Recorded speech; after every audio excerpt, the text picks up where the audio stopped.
Salut les brutes. Alors aujourd'hui je vais vous parler du livre Tout ce qui ne nous tue pas de Scott Carney.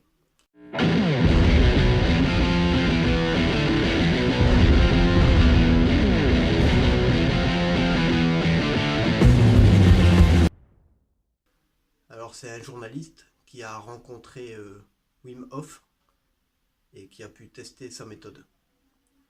Et c'est à un point, il a même fini par gravir le Kilimandjaro en 2 jours avec Wim Hof. Je vais vous parler du livre. Le livre il fait 287 pages, c'est aux éditions Amphora. Je vais vous parler du contenu, chapitre après chapitre. Donc déjà, la préface, c'est écrit directement par Wim Hof, donc très intéressant. Dans l'introduction, Scott, on va l'appeler Scott, nous parle de l'évolution et il nous explique que l'homme n'est pas fait pour vivre dans un cocon bien chaud et bien douillet en fait. Il nous dit aussi que ce livre, il nous parle de ce qui arrive quand on réexamine notre relation avec l'environnement et comment il en est venu à contacter et à enquêter sur Wim Hof. Dans le premier chapitre, l'auteur nous raconte l'histoire de Wim Hof, ça va de son enfance jusqu'à la découverte de sa méthode et aux différents défis qu'il a réalisés, avec lesquels il se fait connaître. Il finit ce chapitre par nous raconter sa première rencontre avec lui en Pologne pendant une formation. Alors pendant ce séjour d'une semaine en Pologne, Scott nous fait part un peu de ses peurs, du froid, de son scepticisme sur la méthode. Et il finit par de l'étonnement par rapport aux résultats et de l'enthousiasme aussi. À la fin de ce séjour, il gravit une montagne en Pologne où des températures y sont de moins 13 degrés. Et à la fin du séjour, Scott s'aperçoit qu'il a perdu 4 kilos de graisse. Il nous parle aussi dans ce chapitre en fait des graisses brunes. C'est des graisses que notre organisme fabrique pour nous protéger du froid et qui, pour nous réchauffer, brûlent les graisses blanches. Dans le deuxième chapitre, Scott, donc l'auteur, nous parle un peu de l'évolution de l'espèce humaine.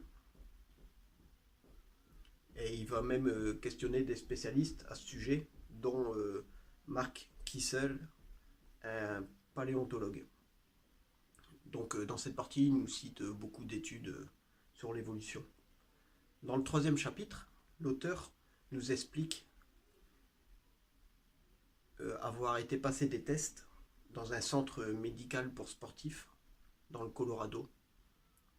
Alors le but, c'est de mesurer son métabolisme en le branchant à divers tuyaux et en le faisant courir sur un tapis jusqu'à l'échec.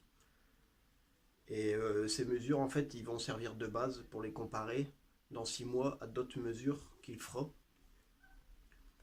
après avoir pratiqué la méthode Wim Hof tous les jours pendant 6 mois. Dans le chapitre 4, Scott, il nous parle enfin de la méthode. Là, c'est la partie vraiment très intéressante. Il nous explique les techniques de respiration, d'apnée, de pompe en apnée, d'exposition au froid et aussi de méditation. Alors donc, cette méthode, je l'ai appliquée, je l'ai testée moi-même. Dans ma vidéo, même pas froid, je teste la méthode Wim Hof. Je vous mets le lien dans le descriptif de cette vidéo. Dans le chapitre 5, Scott nous parle un peu des courses d'obstacles. Il nous raconte sa participation à la Spartan Race. C'est dans le chapitre 6. L'auteur va rencontrer un surfeur du nom de Laird Hamilton qui a développé en fait, il a créé un camp, un style de bootcamp où il a créé sa propre méthode d'entraînement qui appelle ça XPT.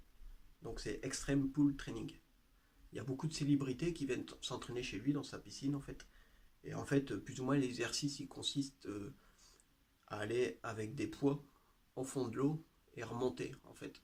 Donc il fait cet exercice avec différents poids et il fait à peu près 10 répétitions, donc ils vont jusque dans le bas de la piscine, ils font une grosse impulsion, ils remontent. Il y a aussi tous des exercices de respiration et autres, donc ça ressemble pas mal à la méthode Wim Hof, parce qu'il travaille la respiration, l'apnée, des choses pareilles, quoi. Dans le chapitre 7, l'auteur nous parle d'études sur les graisses brunes, donc très intéressant. Dans le 8, il nous raconte sa deuxième rencontre avec Wim Hof, pendant encore un séjour, un stage, un style de séminaire en fait. Et c'est là qui a pour projet en fait de gravir le mont Kilimandjaro avec un groupe dont Wim Hof fait partie en seulement 2 jours. Dans le chapitre 9, Scott il nous cite quelques exemples de maladies, souvent des maladies auto-immunes. Je peux vous citer quelques exemples comme Parkinson, l'arthrite, la maladie de Crohn, dont certaines personnes, en fait, en pratiquant la méthode, euh, auraient vu une nette amélioration de leur état vis-à-vis de cette maladie. Dans le chapitre 10, il rencontre Brian McKenzie, c'est un coach qui pratique le HIIT, donc l'entraînement à intervalles à haute intensité. Brian McKenzie, dans ses routines, il travaille entre autres la respiration, l'apnée, les bains glacés, en plus des HIIT. Et Scott, il va suivre une session d'entraînement avec lui pour nous décrire un peu ce qu'il fait, quoi. Dans la deuxième partie de ce chapitre, il va à la rencontre des gens qui ont créé November Project. Donc c'est à Boston. C'est toutes des personnes qui se réunissent pour gravir des marches d'un stade. Donc courir dans les gradins en fait, en faisant le tour du stade. Et que ce soit été comme hiver, qu'il neige, qu'il fasse une canicule, ils y sont toujours. Donc Scott il va faire une séance aussi avec eux. Alors ce mouvement il s'est tellement développé qu'il est présent dans plusieurs états maintenant. Dans le chapitre 11, Scott il nous parle de la guerre du froid, ce qu'il appelle.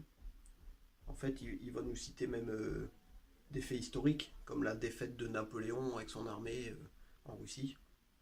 Il nous raconte aussi des problèmes pendant des entraînements de rangers américains qui sont immergés dans de l'eau froide en fait. Donc où il y a eu des cas d'hypothermie. Et il finit par se rendre en fait dans l'institut environnemental médical de l'US Army. Il va voir un chercheur là-bas du nom de John Castellani qui fait des études justement sur la résistance au froid et autres. Dans le chapitre 12, il y a Scott, il va participer alors désolé de la prononciation, la Tung Gui. C'est une course d'obstacles. Elle est très dure, elle est fort réputée cette course en Angleterre. C'est au mois de janvier, donc très froid. Des cas d'hypothermie encore aussi. Alors ce chapitre, personnellement, ça m'a donné envie d'y participer et de la tester, quoi. Mais bon, on verra encore. Alors dans la 13e et dernière partie, donc le dernier chapitre, bah, Scott, en fait, c'est l'aboutissement. Il nous raconte son ascension du mont Kilimandjaro en 2 jours avec Wim Hof.